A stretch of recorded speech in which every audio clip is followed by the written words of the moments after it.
не только на бумаге, но и в реальной жизни.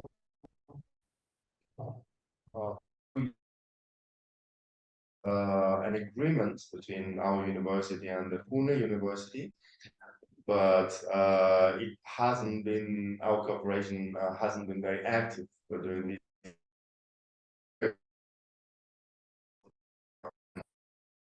students exchanges. So probably this is the beginning of such a cooperation for the future. Конечно же, мы ждем вас в Москве и в Санкт-Петербурге, вот, с тем, чтобы мы тоже могли проявить какие-то хорошие стороны своего радушия, гостеприимства. And you're also welcome in Moscow and St. Petersburg. We're waiting for you to show you our hospitality as well, to get a chance to meet you there and to receive you there. Thank you very much. Now we the last, сейчас мы переступаем уже к таким более содержательным речам, открывающим нашу конференцию. В частности, наверное, мы предоставим слово Монике Boehm-Tettelbach, the legacy of Sementsov introduction to this translation of the Bhagavadgītā. И сейчас я попросим Максима Борисовича представить профессора Монику нашей публике. Now we'll start presenting the papers themselves, and the first speaker is Professor Monika Boehm-Tettelbach. She is also known as Monika Horstmann. She's an internationally renowned scholar, and she conducted research and taught at several German universities from 1994 to 2006. She was professor and head of Department of Modern South Asian Languages and Literatures at South Asia Institute, University of Heidelberg. She has authored and edited almost 30 books and published innumerable articles and book chapters. So her research area is strands of Hindu religious thought in early modern period, and she works permanently with the text from Rajasthan, focusing on the intriguing juncture between religion and politics. She also significantly contributed to Indian literary studies, folklore, and Indo-Aryan linguistics. She founded Koj, the book series of modern South Asian studies, and conducted several research projects, among them a large project on the devotional tradition of the saints. And today's subject is the legacy of Sementsov, introduction to his translation of the Bhagavadgītā, the Russian. Okay, so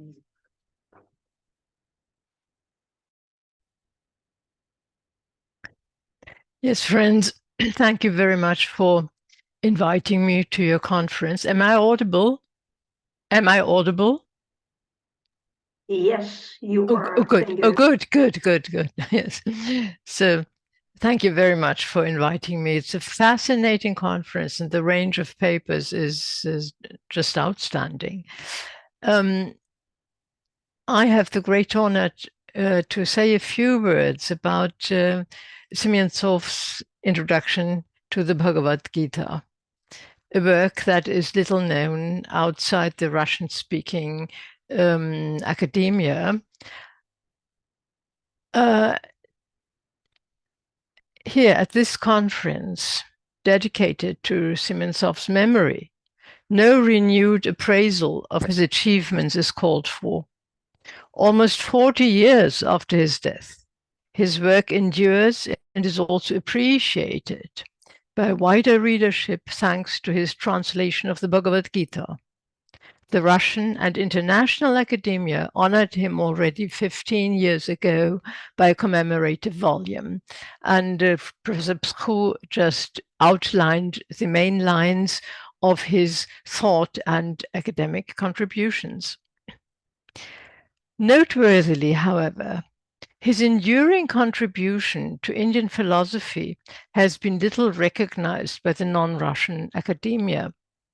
Barely 2 weeks ago, ensuing from a conversation with Tatiana Aranskaya, and thanks to her, his translation of the Bhagavad-Gītā fell into my lap like a ripe fruit. And so this deficit was redressed, at least for my case. This happened at a moment when I had run into a blind alley during an ongoing project of research on the text corpus of a Nath Siddha Yogi of Rajasthan. Its author lived in the 16th century and wrote in Hindi. When speaking of Sementsov's legacy, I'm speaking from the vantage point of that period and oeuvre, ages away from the Bhagavad-Gītā, and how, since it has come into my reach, Sementsov's work has been shedding light on the problems I'm grappling with.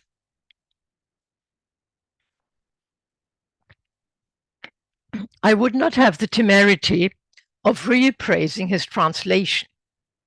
With my little Russian, this would be clearly presumptuous, shameful, in fact. I would rather dwell on the profound study accompanying that translation. This represents a ritual, and the study represents a ritual and functional interpretation of the Bhagavad-Gītā. It is based on the work as an integral text, as which this has been understood unanimously in the Indian commentarial tradition ever since the first commentary on it by Shankara. While Sementsov says that he abstains from entering into text critical issues, he provides nevertheless salient remarks on the inconclusiveness of certain text critical arguments put forth previously, notably regarding the use of proverbs and maxims in the texts of instruction and Indian philosophical texts at large. He points to their integral position in this genre of texts. As for this, the spirit of the region where this conference is held brings to mind, of course, the Jnaneshwari as one of the most glorious Marathi examples of this. Otherwise, Sementsov focuses on the role of the text in the continuous stream of the Indian tradition, running from the late Vedic period into times long after the Bhagavad-Gītā. Of that later tradition, it forms, as is well known, a cornerstone. It is a constituent of the Prasthanatrayi, and to withdraw this would no less than raise the entire structure of theistic Indian philosophy, especially of the Vaishnava spectrum. Sementsov argues that the ancient paradigm of sacrifice, yajna, was not superseded by the Bhagavad-Gītā, which was often alleged to form the watershed between pre- or proto-philosophical thought and genuine Hindu philosophy. The hermeneutical problems that led to this opinion have been foremost explored by Halpfas. According to Sementsov, the material sacrifice made mandatory by an apurva injunction was not superseded but transformed in the Bhagavad-Gītā into a sacrifice of knowledge, knowledge understood as conducive to liberation. This basic argument of his is fully borne out by the Bhagavad-Gītā herself and its commentaries. As the Bhagavad-Gītā clearly states, that sacrifice is conducted as a ritual of continuous and uninterrupted recitation of the text, the recital in the form of japa, the ritual efficacy of it enhanced by proper understanding of it, though not annihilated by shortcomings in understanding. The result of that jnana yajna is release. It is this analysis which carries me across the many centuries lying between the Bhagavad-Gītā and the Hindi text corpus of the aforementioned Nath Siddha yogi by the name of Prithinath. The best known published representative of the Nath Siddha tradition in Hindi is that of the Hindi Gorakhnath.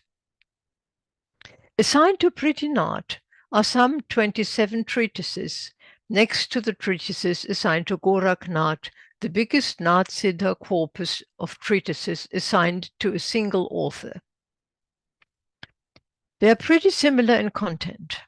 They preach the yoga of breath discipline and withdrawal of the mind from the mundane, supported by continuous meditation.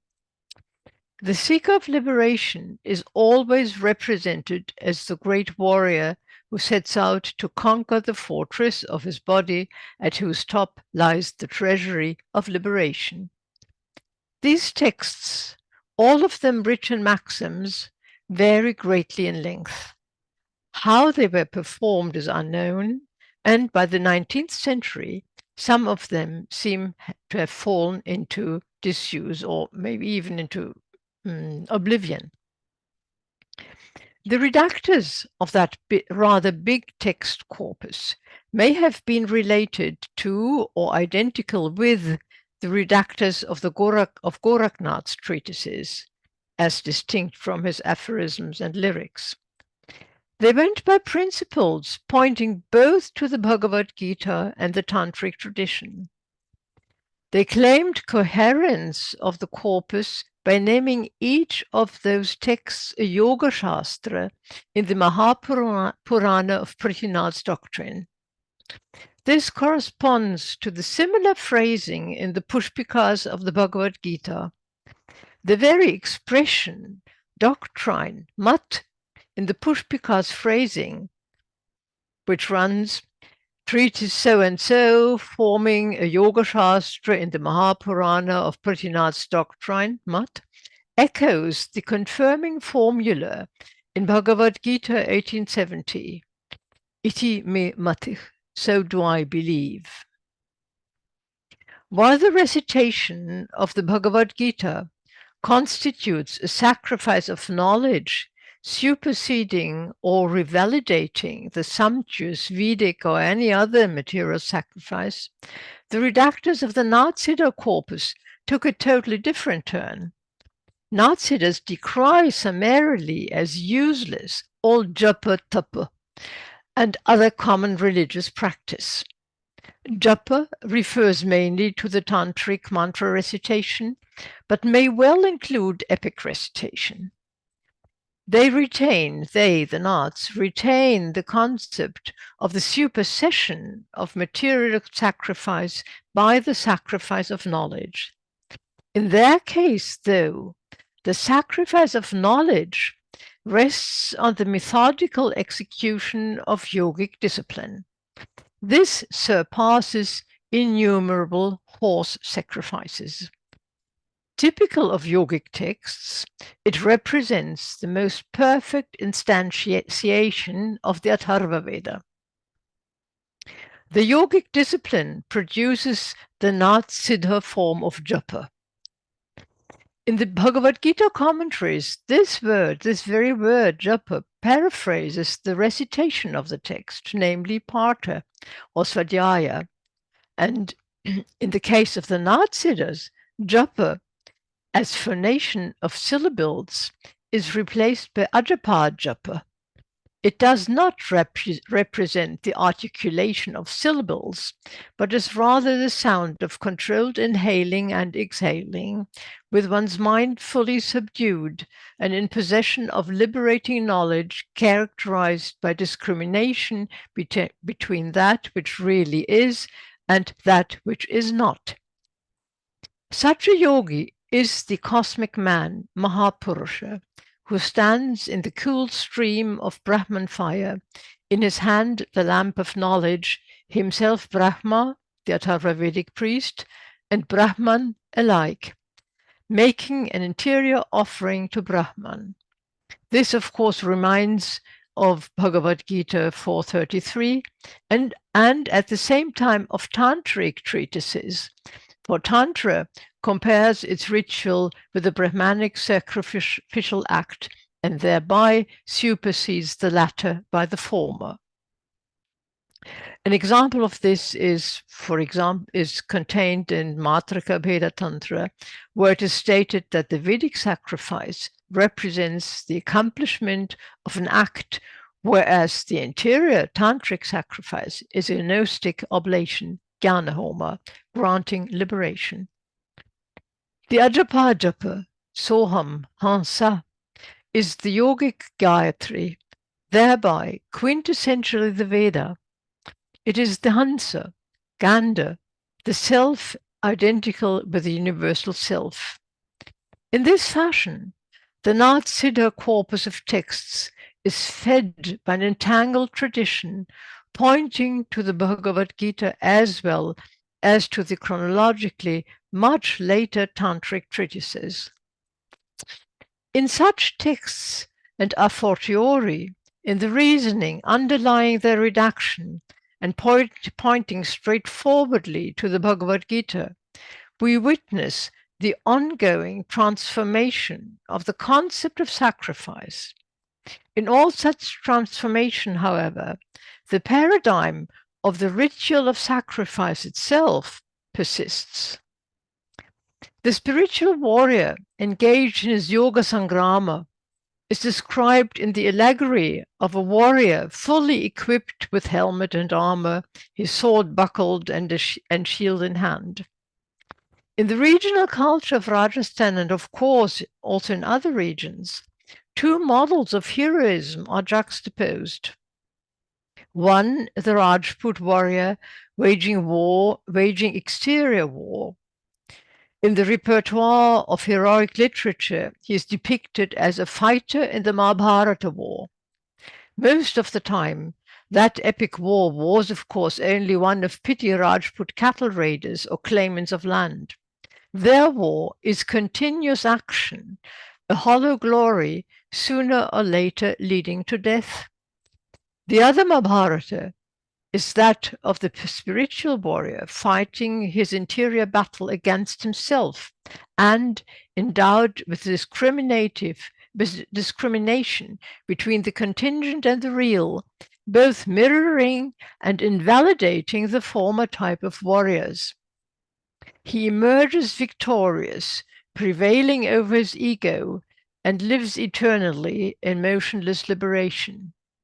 Neither, however, in this mirror game of the contingent samsara and the real free from difference and beyond time, can in that particular cultural configuration exist without the other. Without Sementsov's legacy, I would have failed to appreciate the power of the paradigm of sacrifice in a yogic tradition that decries material sacrifice. Iti Shri, thank you very much.